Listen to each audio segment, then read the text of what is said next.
kembali lagi di channel Si Alda. Kami dari Universitas Yusuf Tangerang, Fakultas Ekonomi dan Bisnis Program Studi Manajemen. Perkenalkan, nama saya Deswita Anastasia dan rekan-rekan saya. Nama saya Radisatu Ais. Nama saya Alfiani Dinda Aprilia. Baik, di diskusi sore hari ini kami akan membahas mengenai perbedaan antara hoax dan fakta. Untuk mempersingkat waktu, langsung saja, Mbak.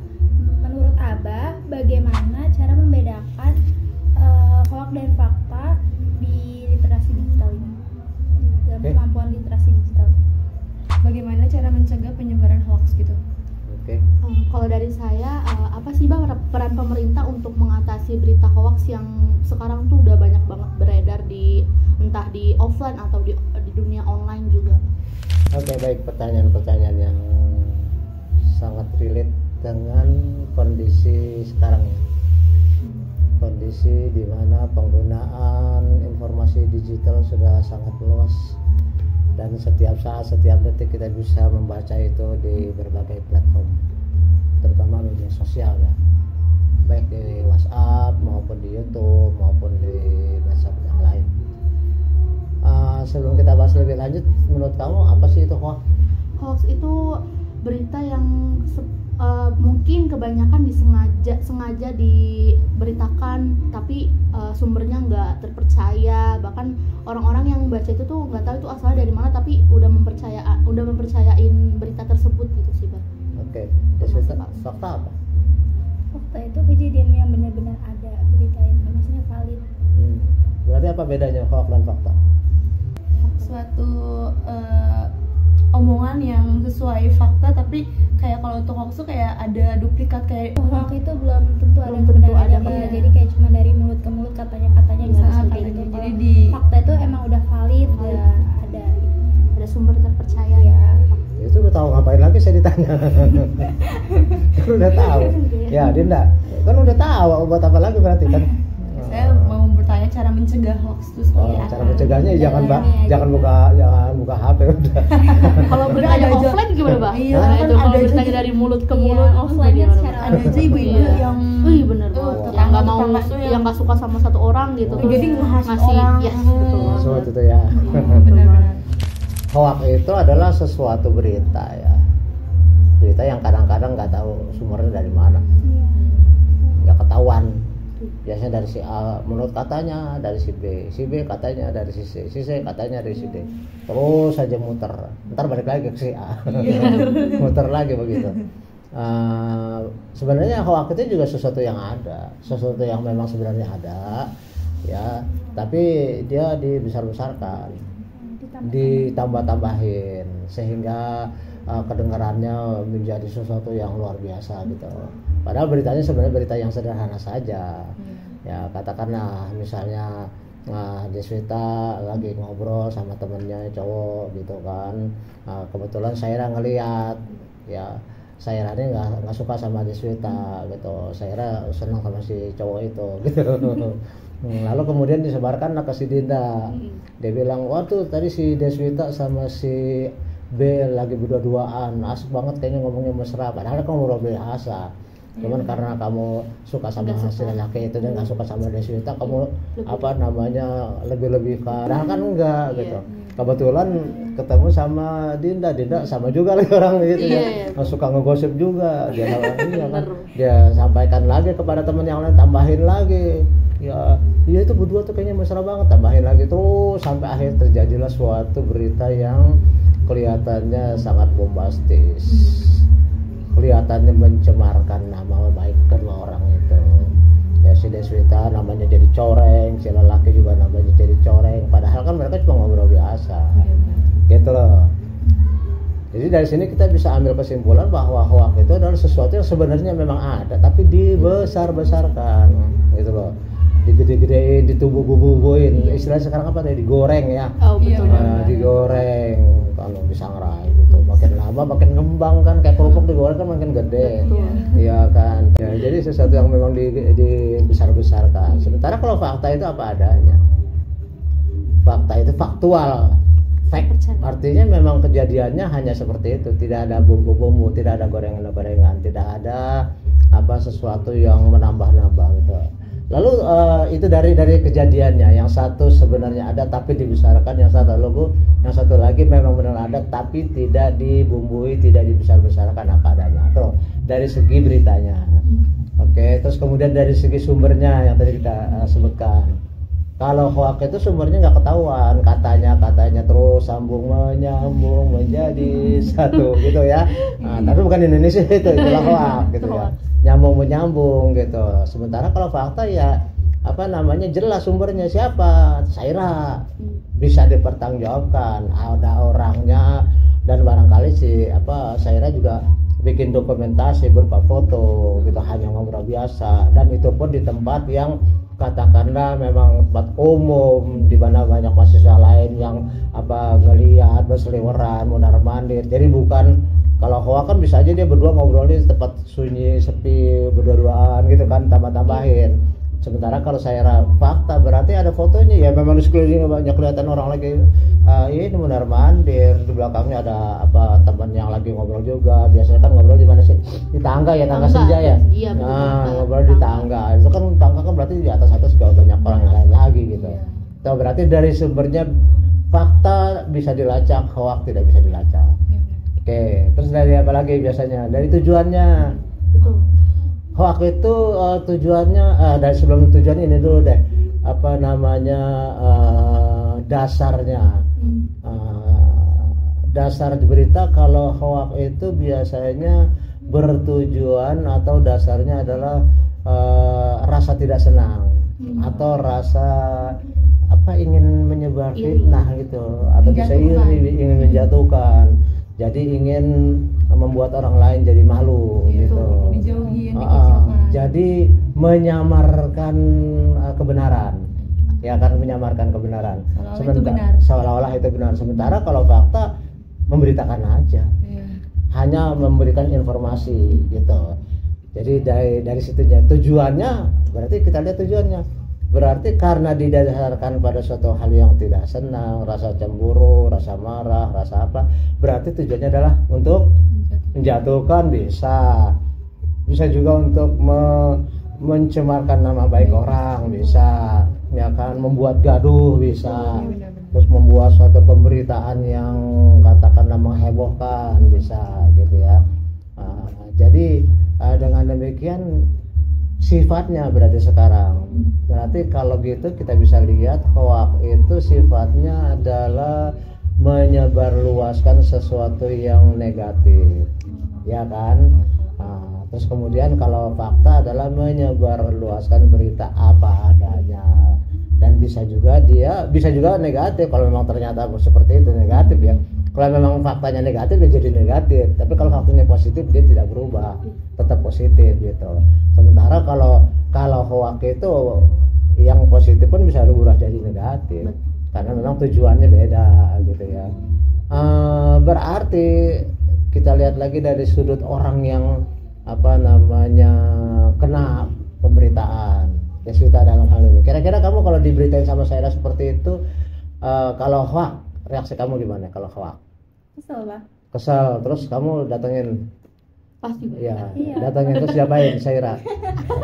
Kamu banting, kuat kamu banting. Ya, kuat. Kamu apain? Kamu tegur dia. Iya.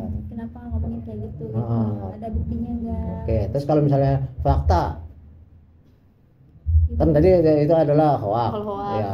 Nah, kalau fakta, ya udah. Biarin aja.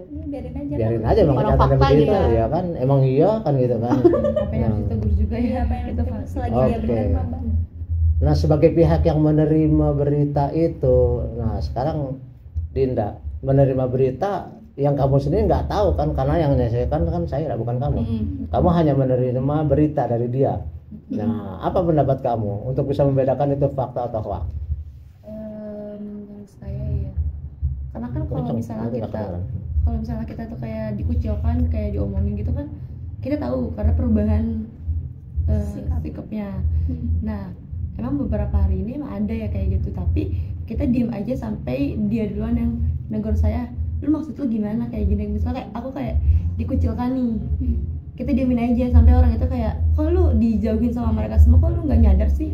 Oh, orang lain yang sadar. Iya. Ya udah diem aja. Maksudnya begini, kan tadi dari awal cerita kan si Saira menyebarkan berita bahwa Deswita lagi ngobrol, ya kan? Kamu kan gosipin kamu ke pada Dinda. Dinda sendiri kan nggak melihat kejadiannya, hanya menerima berita. Lalu sikap kamu bagaimana? Apakah kamu langsung percaya atau seperti apa? Gimana? Diemin aja. Tadi kamu nyebarin ke yang lain. Iya, kan kamu ternyata menyebarkan ke orang lain. Berarti sikap kamu gimana itu? Berarti kamu percaya dong sama Saira.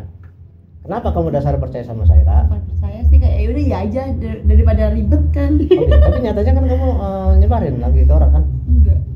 Tadi gitu jalan ceritanya kan kamu sebarin lagi. Ceritanya aku nyebarin. Ya aku nyebarin, tapi aku nyari info bener atau enggaknya ke Deswita, kayak ngulik sedikit demi sedikit lah. Oh gitu. Jadi Jangan kamu cari info kebenarannya. Oke, berarti kamu nggak langsung menerima berita begitu aja kan? Dong. Kita berarti related dengan yang kamu tanyakan. Ya itu tadi apa? Bagaimana kalau kita menerima suatu pemberitaan? Bagaimana sikap kita? Apakah sikap kita itu langsung menerima begitu saja, menelan bulat-bulat? Walaupun nggak bisa ditelan bulat-bulat ya. Iya. Mati dong gimana? Beritanya ditelan bulat-bulat tanpa periksa, ya itu juga pasti ada dasarnya. Dasarnya apa? Kamu menerima pemberitaan dari seseorang itu begitu saja, berarti kan kamu percaya sama dia. Iya benar. Ya kan? Tapi kalau misalnya kamu sendiri nggak percaya sama si Saira, pasti kamu juga akan berpikir Saira biasanya juga bohong dia mah, gitu Ya, kan? benar. Selama ini benar bohong ya? Tukang bohong ya? Iya benar tadi kamu. Enggak ceritanya kan. Oh ceritanya. Jadi andai kata kamu mengenal Saira selama ini memang tukang bohong ya, mungkin kamu langsung percaya. Kamu tidak percaya terhadap apa yang disampaikan kan gitu. Nah berarti di sini ada beberapa hal yang bisa kita petik. Pertama, ketika kita menerima suatu pemberitaan tentu kita lihat dulu sumbernya dari mana. Iya benar. Ya kan? Ketika kita bisa melihat sumbernya itu yang bisa dipercaya atau orang yang biasanya berbohong. Iya. Kan gitu ya. Terus kemudian isi dari berita itu sendiri seperti apa? Sebab biasanya kalau hoax itu beritanya sifatnya kayaknya provokatif. Iya, Tahu nggak provokatif? Kayaknya mengobar-ngobarkan kebencian gitu, ngomporin. Sementara kalau faktual itu biasanya beritanya kayaknya datar aja, biasa aja, nggak berusaha meyakinkan gitu. Tapi kadang orang kayak gitu suka gampang banget percaya. Iya banget. Ya justru karena diprovokasi.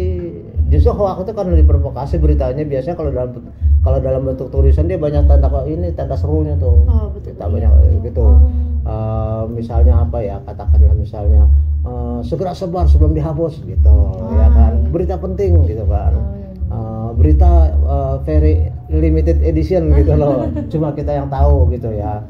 Jadi seolah-olah ada beritanya itu kayaknya lebay gitu. Sementara kalau suatu pemberitaan biasanya ya normal aja gitu, sumber isi berita, terus kemudian juga kembali kepada yang menerima. Apakah yang menerima itu orang yang memang gampang dihasut atau yang biasa aja, ya kan? Kalau orangnya memang kecenderungan seperti saya bilang tadi, Dinda misalnya memang kecenderungan suka juga nyebar luas satu berita tanpa check and recheck, biasanya akan cenderung untuk langsung nyebarin tanpa ada fakta-fakta lagi, tanpa ada check and recheck lagi gitu loh. Memang dia sendiri senangnya begitu gitu kan. Iya, terus dia langsung berubah sikapnya ke kita ya. Iya, langsung percaya. Katakan misalnya Dinda sebenarnya senang juga sama ini. Kan jadi banyak tuh cowok banyak yang senengin ya. Dinda termasuk yang senang juga. Berarti kan bisa ditebak kira-kira dia menerima berita itu seperti apa. Kemungkinan besar dia akan pasti nyebarin tapi dengan fokus kejelekan Deswita. Iya, dibesar-besarkan gitu ya. Nah sekarang sikap kita karena memang hoax ini sudah menyebar dan bisa macam-macam ya, apa aja, baik berita politik, berita pemerintahan, berita sosial, bahkan berita yang sebenarnya bagus pun bisa dirubah-rubah sesuai dengan keinginan orang yang menyebarin gitu. Nah kamu sendiri pasti sering kan di WA group ya nerima berita-berita Iya. tentang ini tentang itu. Sikap kamu gimana? Baca doang sih bah, langsung Baca. di oh ya udah gitu aja sih. Oh gitu, Langsung enggak di kamu skip sebarkan? aja. Enggak. Gimana Deswita? Kalau misalnya kamu menerima suatu pemberitaan, katakanlah ya menyangkut orang yang dekat sama kamu, menyangkut pacar kamu misalnya, gimana sikap kamu? Langsung kamu percaya atau kamu dicek dulu? Enggak lah bang, kalau misalkan kita sama pasangan saya, kita bakal nanya dulu ke dia bener nggak ini, kayak nyari bukti aja ke dianya, nggak yang langsung percaya sama orang yang ngomong ke saya kalau dia gini gitu. Enggak langsung kamu tabok pacar kamu gitu kan? Nggak dong mbak, berantem nanti.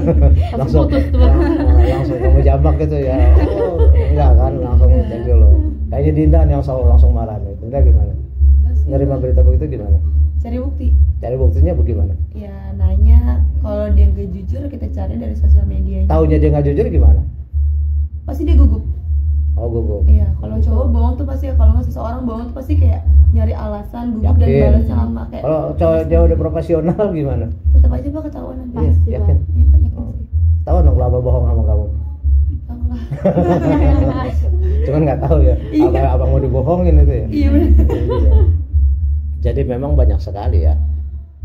Terutama dalam hal ini kan kita sering dengar berita hoak-hoak yang katakanlah mahasiswa ya bisa macam-macam. Belum tentu pribadi sifatnya. Bisa juga mengenai masalah umum, masalah masyarakat gitu ya. Jadi memang sikap kita tentu jadi orang yang tidak mudah dihasut. Orang yang tidak mudah dihasut tentu bukan orang yang emosional. Jadi kita bisa menimbang-nimbang kira-kira berita ini dilihat dari sumbernya, dilihat dari isi beritanya, dilihat dari kondisinya. Mungkin juga kita akan cari bukti-bukti pendukungnya. Kayak tadi ada berita tentang itu, mana ada nggak fotonya gitu kan? Ya kan, ada nggak saksi lain gitu kan, ada nggak orang yang lain yang juga ikut menyaksikan. Kalau sumbernya cuma satu orang, itu dalam ilmu hukum satu saksi bukan saksi, ngerti maksudnya? Jadi artinya terhadap suatu kejadian itu kalau saksinya cuma satu itu nggak laku. Jadi harus banyak Gitu. ya. Minimal berapa? 3. Minimal saksi itu 3. Ya, jadi kalau satu pastilah lebih besar kebohongannya. Kedua itu imbang. Ketiga baru bisa dilihat kecenderungannya. Ya kan, banyakan mana nih? 2 mengarah kepada fakta atau 2 mengarah kepada hoax. Tapi kalau sama cuma 2 berarti kan imbang antara iya dan tidak. Tapi kalau 1 itu lebih banyak tidaknya. Gitu ya. Nah, jadi berarti kita di dalam menerima suatu pemberitaan apapun juga dari manapun juga ya memang harus hati-hati, karena zaman fitnah dengan mudah saja orang itu, kadang-kadang fitnah itu juga nggak masuk akal sih ya. Katakanlah misalnya yang sedang santer terfitnah bahwa presiden kita, mantan presiden kita ijazahnya palsu, kan nggak masuk akal. Pernah 2 kali jadi wali kota Solo ya kan, 1 kali jadi gubernur, 2 kali jadi presiden, masa sih ijazahnya palsu ya kan? Kan pasti dari awal juga udah diselidiki dong. Kan kita aja mau masuk suatu organisasi, kalau ditanya katakanlah misalnya kamu mau kerja, kan ditanya juga ijazahnya kan, kamu udah kerja belum? Nah, katakan kalau misalnya udah kerja kan ditanya, Dinda yang udah kerja ya, Dinda udah kan ya? Freelance, tapi kan umumnya ya kan ditanya ininya ijazahnya, ya kan lulusan apa nih? Wah ngakunya udah sarjana padahal baru lulus SMA kan gitu kan. Berarti kan diminta buktinya. Dan kadang-kadang bukan kadang-kadang, malah biasanya tuh ijazah itu harus dilegalisir kan. Dilegalisir berarti kan pengakuan dari lembaganya kan, bahwa memang Deswita itu adalah anak murid SMA ini kan gitu kan. Nah, jadi sebenarnya dari situ saja udah jelas faktanya, adanya pengakuan dari lembaganya bahwa memang seseorang itu adalah lulusan dari mana. Kan yang berhak untuk bisa menentukan dia bohong atau enggak kan memang lembaganya, ya kan. Tapi kemudian kok ada lagi beritanya katanya ijazahnya dibuat di pasar pramuka, di ada tukang percetakan di pasar pramuka tuh ada. Masa bisa seperti itu padahal dia udah jadi presiden 2 kali, ya kan nggak masuk akal. intinya apa? Intinya kadang-kadang hoax itu nggak masuk akal. Tapi karena kita itu ada kecenderungan seperti tadi tidak senang atau nggak senang terhadap seseorang, jadi kalau tidak senang ya diterima aja, biarpun nggak masuk akal, gitu. Tapi kalau misalnya kamu sifatnya netral, berpikir jernih, nanti tentu kamu akan menimbang, masa sih, gitu kan? Masa iya sih, itu bohong kalau nggak sih, masa sih, kayaknya nggak masuk akal deh. Masa sih berita ijazah orang dibuat di pasar pramuka, kan pasti kan dari lembaga resmi kan gitu, ya. Oke, banyak sebenarnya hoax gitu. Yang pernah kamu dengar di fakultas tentang kamu apa? Tentang teman kamu? Hoax tentang apa biasanya? Yang suka ada? Gak ada sih sama ini. Masa dalam pergaulan teman-teman kamu nggak pernah ada berita-berita miring? Enggak pernah. Wah, hebat juga. Berarti teman-teman kamu orang sangat positif thinking. Betul sekali, Bang. Betul. Kayaknya enggak ada beda deh. Ada enggak? Ada enggak? Kalau saya selama ini emang nggak pernah dengerin. Ada enggak kira-kira? Sebagai contoh aja. Ada enggak? Enggak ada sih, Bang. Enggak ada. Yakin? Yakin. Dinda gimana? Pernah ada pasti. Kayaknya nggak ada. Kayaknya. Padahal kan kita nggak tahu baju belakang. Iya, artinya pernah kamu dengar. Iya. Tapi dalam pergaulan pasti ada aja sih. Pasti ada aja. Lagi Cuma orang kadang-kadang kita yang nggak nanggepin. Iya, yang nggak senang sama Pernah kita. juga. Jadi Iya. membumbu-bumbui orang kayak Ya gini, nggak usah kayak gini. susah-susah kayak yang saya alamin aja kan. Ada yang nggak senang sama saya kan, terus kemudian diberitain bahwa saya memperalat mahasiswa untuk kepentingan pribadi, padahal apa yang saya ini ya kan. Ya terus kemudian Padahal kan buat nilai mahasiswanya juga ya. nah iya untuk mahasiswanya juga, terus diberitakan lagi bahwa saya maksa kamu untuk beli lukisan saya. Dina udah dilukis kan, pernah dipaksa apa? Ya nggak pernah. Desita pernah tapi nggak jadi. belum jadi ya. Iya, jadiin Pak buat kenang-kenangan. Iya, artinya memang pemberitaan seperti itu selalu ada lah. Nggak usah dipusingin, kenapa Nabi Muhammad aja nggak pernah melakukan kesalahan, toh banyak juga bos itu. Iya benar. Iya Namanya kan, orang disebutkan udah lah nggak Nabi suka. Muhammad tuh bininya banyak, dikatakan macam ini macam itu gitu kan. Ya macam-macam lah ya. Ya saya sendiri kita sebagai muslim ya nggak pantas juga untuk nyebutin lagi, biarin aja orang mau ngomong apa kayak terserah ya. Kita yakin bahwa Rasulullah adalah orang yang tidak ternoda ya, maksum beliau itu ya, kecuali kita. Ya kamu dengar berita siapa begini ya mungkin aja, namanya saya manusia. Iya kan, bisa aja. Tapi kan realitasnya seperti misalnya maksa mahasiswa beli lukisan ya nggak pernah saya lakukan. Ya kan, terus memperalat kamu untuk kepentingan pribadi saya ya nggak pernah saya lakukan pribadi kan. Iya kan, seperti ini nih misalnya diskusi, apanya kamu rugi apaan dalam rangka pembelajaran kok. Iya kan. Dan yang kita bicarakan bukan sesuatu yang memang penting juga bagi kita di era digital, yaitu masalah penyebaran hoax, gimana supaya kita bisa mengatasi kan gitu. Berarti kan sebagai warga negara sesuai dengan mata kuliah kamu kan penting juga untuk mengantisipasi hal-hal seperti itu. Oke, saya kira begitulah namanya pembicaraan tentang hoax itu. Yang penting kalau bisa kita mau simpulkan, yang pertama hoax itu tidak berdasarkan realitas sebenarnya, banyak bumbu-bumbunya, kemudian sumbernya juga nggak jelas, banyak kan kata-katanya, terus kemudian isinya itu provokatif ya, terus kemudian sifatnya dia itu membakar, bukan faktual, membakar, memprovokasi supaya orang jadi marah. Terus kemudian tujuannya adalah mungkin didasarkan pada kebencian, tujuannya adalah memecah belah kan gitu ya, menimbulkan permusuhan. Oke, silakan ditutup. Jadi diskusi kita sore ini kurang lebih kalau teman-teman mungkin dapat suatu berita dan masih ini sebenarnya benar atau enggak sih, kita bisa cek dari sumber informasinya dulu, siapa nih yang nyebarin. Kemungkinan orang itu ada rasa nggak suka nggak sama orang yang lagi disebarin beritanya, dan verifikasi kita juga bisa tanya langsung ke orang yang lagi digosipin tersebut, bener nggak sih kalau dia kayak gini, atau mungkin bisa tanya ke temen deketnya lagi digosipin itu, karena bisa jadi temen deket juga lebih tahu si orang yang lagi digosipin tersebut. Jadi jangan asal nelan berita langsung ya. Kurang lebih seperti itu. Kurang lebihnya mohon maaf. Wassalamualaikum warahmatullahi wabarakatuh.